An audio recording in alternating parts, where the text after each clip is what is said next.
قرآن حکیم، سیرت النبی صلی اللہ علیہ وآلہ وسلم، احادیث مبارکہ، فقہی مسائل کا بیان اور بہت کچھ انشاءاللہ تعالی جید علماء کرام کے ساتھ۔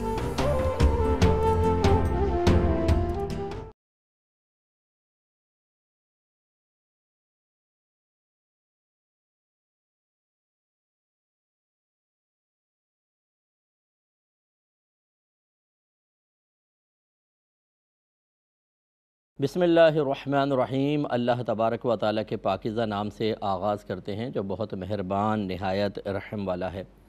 درس بخاری کا سلسلہ کتاب المظالم والغصب تک پہنچا تھا، یعنی امام بخاری رحمۃ اللہ علیہ نے اس حصہ کتاب میں ان احادیث کو جمع کیا ہے جن میں ظلم کا تذکرہ ہے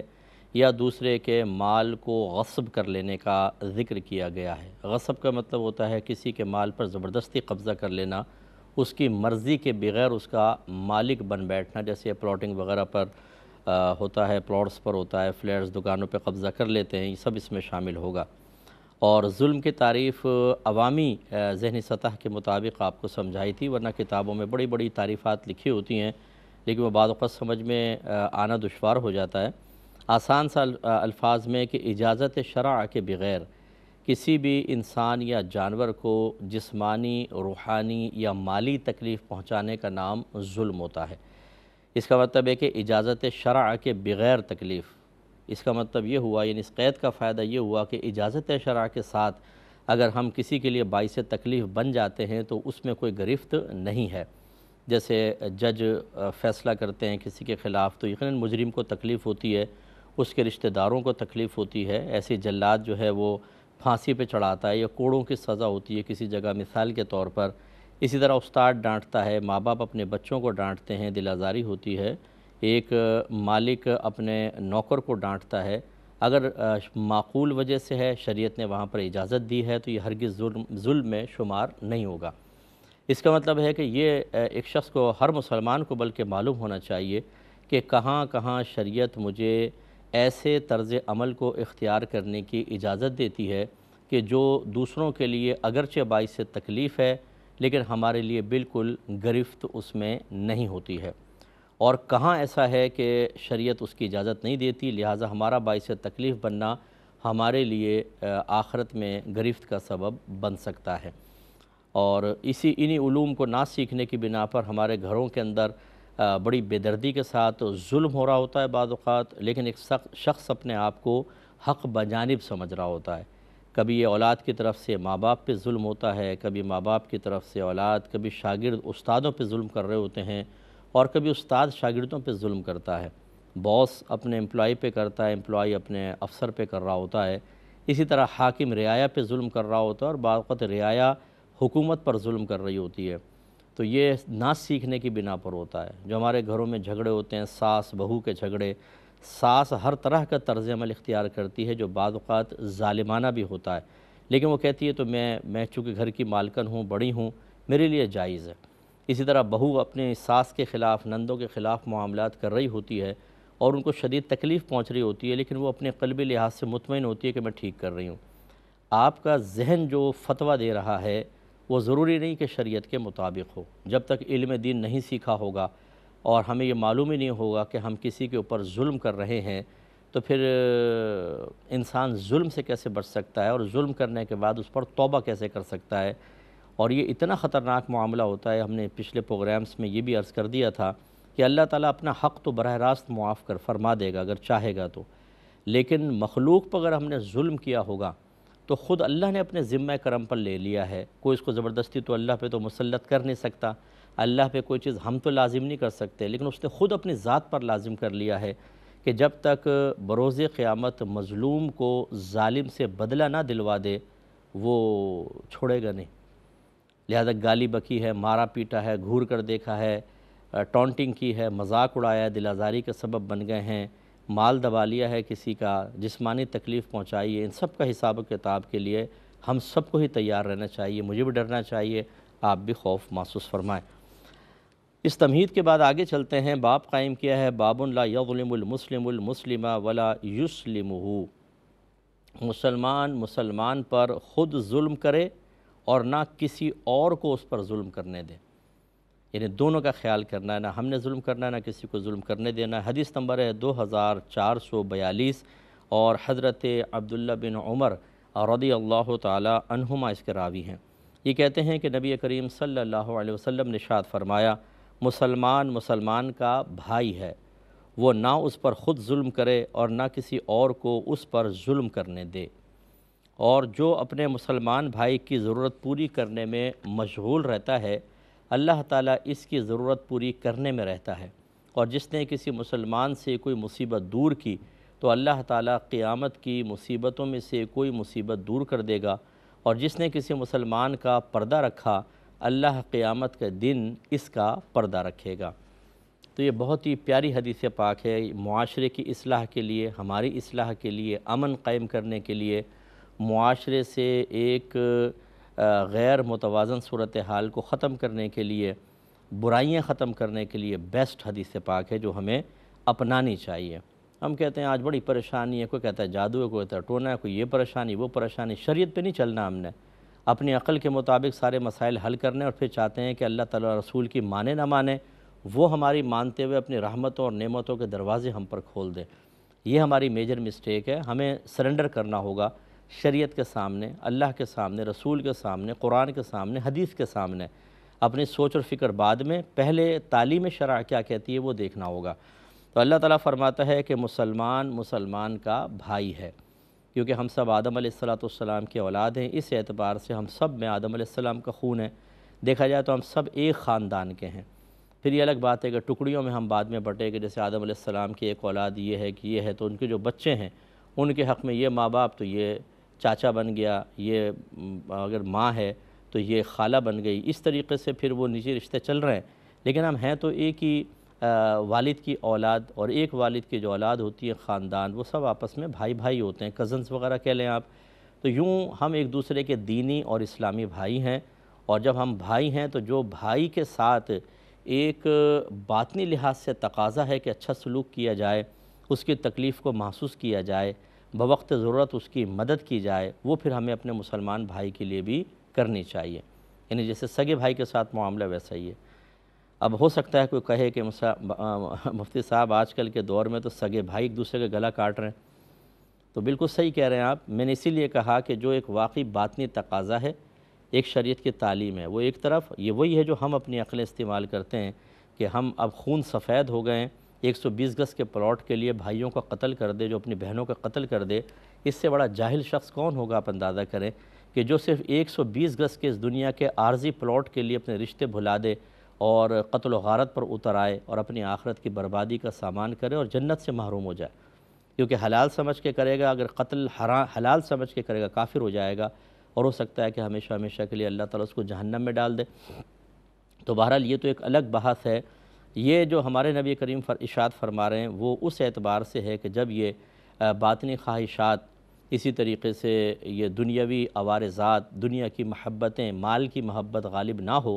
تو پھر ایک مسلمان اپنے مسلمان جو سگا بھائی ہوتا ہے اس کے درد کو درد محسوس کرتا ہے، بوقت ضرورت تڑپ جاتا ہے، اس کی مدد کرتا ہے، اسے خوش و خرم دیکھنا چاہتا ہے، تو ایسے ہی دوسرے مسلمان کو دیکھنا چاہیے۔ تو اگر ہم یہ اپنے اطراف میں یہ کیفیات پیدا کر دیں، یہ ماحول پیدا کر دیں، تو آپ اندازہ کریں کتنا خوشگوار ماحول ہو جائے گا۔ کوئی کسی کی ٹانگیں کھینچے گا، کوئی کسی کی اذیت پہ خوش ہوگا، کوئی کسی کو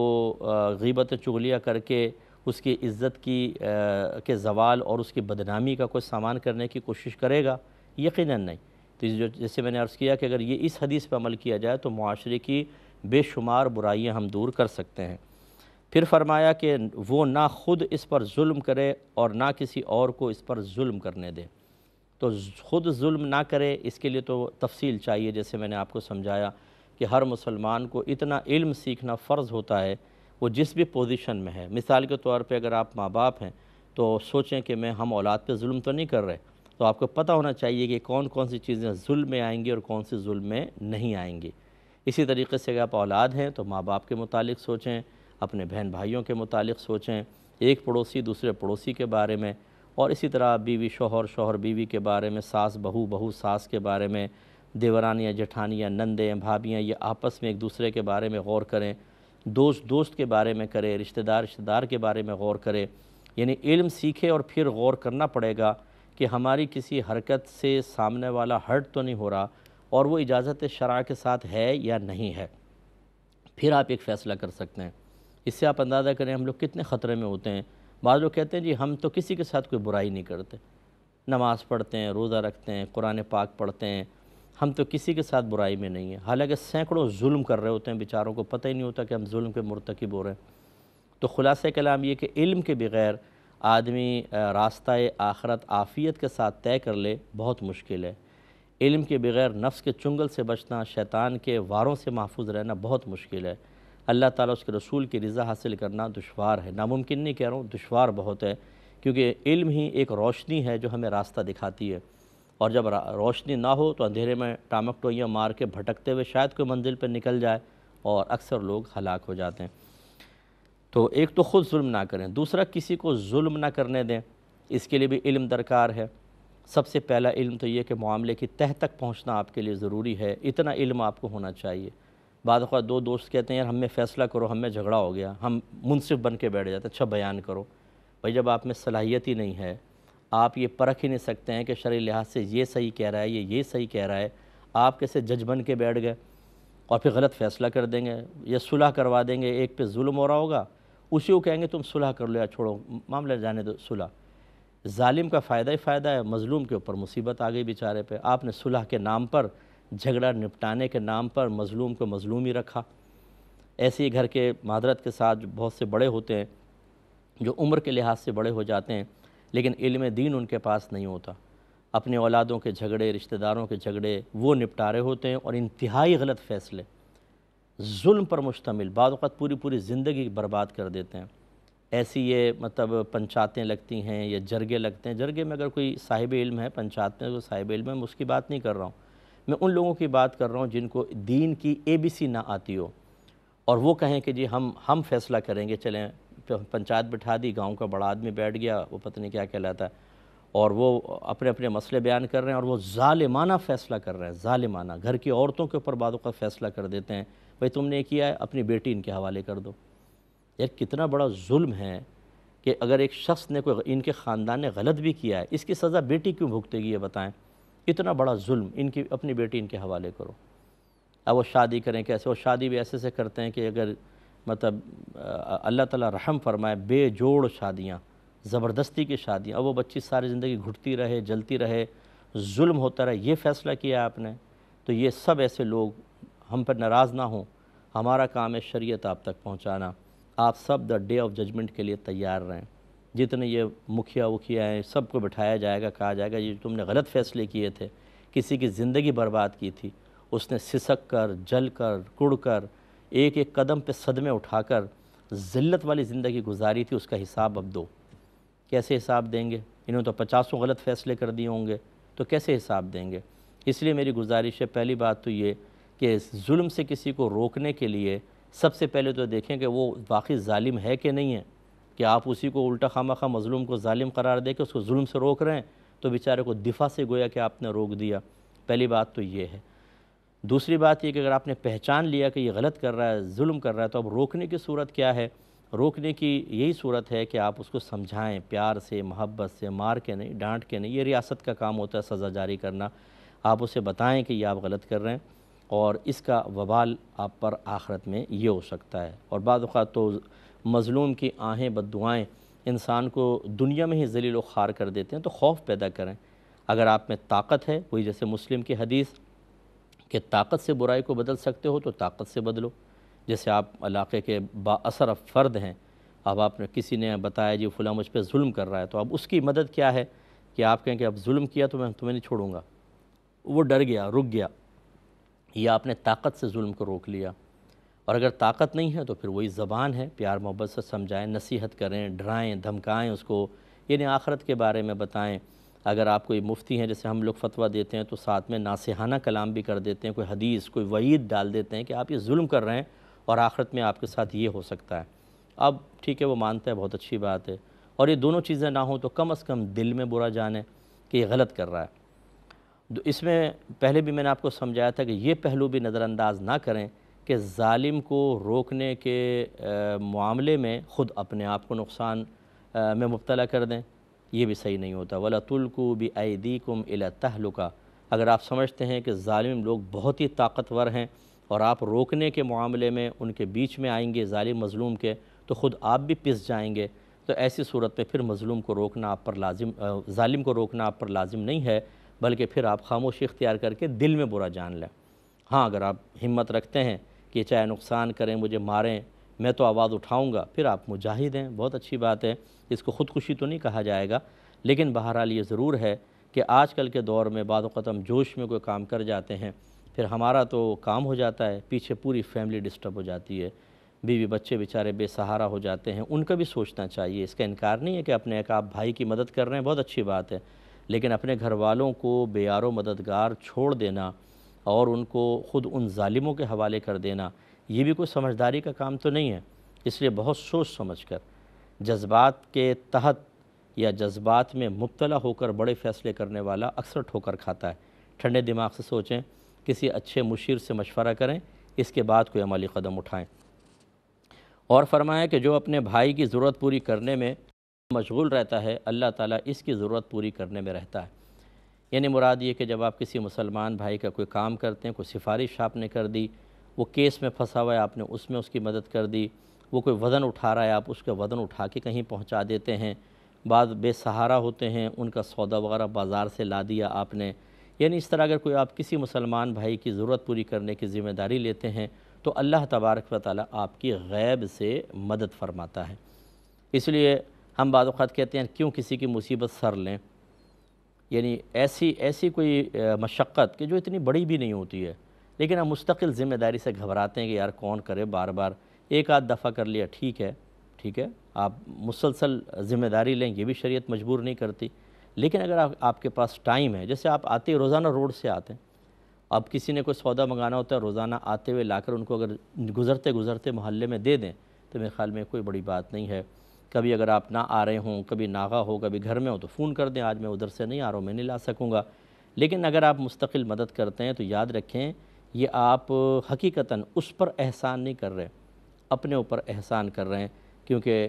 نبی کریم نے بتا دیا کہ اگر جو اپنے مسلمان بھائی کی ضرورت میں مشغول رہتا ہے تو اللہ تبارک و تعالیٰ اس کی ضرورت پوری کرنے میں مشغول رہتا ہے، یعنی اس کی توجہ رحمت متوجہ ہو جاتی ہے اس شخص کی طرف اور اس کے مسائل غیب سے حل ہونا شروع ہو جاتے ہیں۔ بعض ہماری بہنیں ہوتی ہیں، بچہ بتاتا ہے آج وہ محلے والی خالہ نے مجھے کہا تھا، میں نے آٹا لا کر دے دیا، تو مائیں کہتی ہیں خبردار جو آئندہ لے کر آئے کسی کا سودا، ہم نوکر ہیں کسی کے۔ بچہ کہتا ہے اچھا، اب وہ خالہ بولتی ہیں تو ٹال مٹول کر کے بچے دو ادھر نکل جاتے ہیں، مجھے کام ہی، جھوٹ بولتے ہیں سراہتاً، کیونکہ ماں کا خوف ہوتا ہے، والد کا خوف ہوتا ہے۔ ماں باپ کو تو چاہیے کہ بیٹا ان کا کوئی سہارا نہیں ہے، کوئی بات نہیں، کبھی کبھار لا دو، اس میں کوئی گھس نہیں جاتا، تمہیں برکت حاصل ہوگی، لیکن یہ تعلیم کون دے؟ سمجھیے اس بات کو۔ انشاءاللہ اس حدیث کو کمپلیٹ کریں گے نیکسٹ پروگرام میں۔ وآخر دعوانا ان الحمدللہ رب العالمین۔